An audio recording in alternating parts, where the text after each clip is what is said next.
Hello folks, welcome to ML Works. In this video, we talk about data drift and how ML Works helps in detecting the same.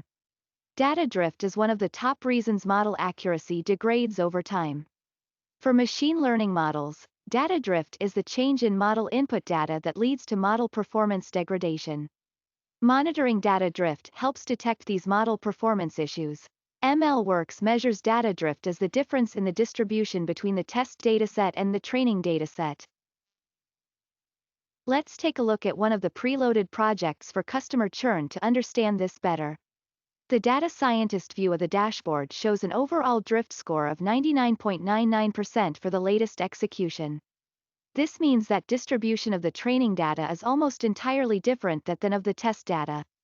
A score of 0% represents no drift, while a score of 100% means that the data distribution between the two datasets is completely different with no overlap.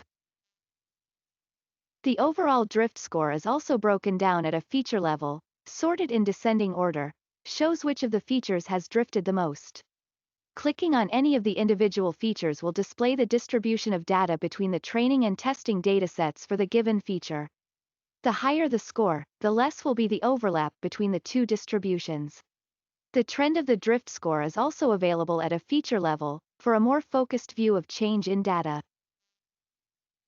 In this example, we can see that the distribution of the tenure attribute has significantly changed across the training and test datasets, with the test data predominantly containing higher tenured customers, as compared to the training data.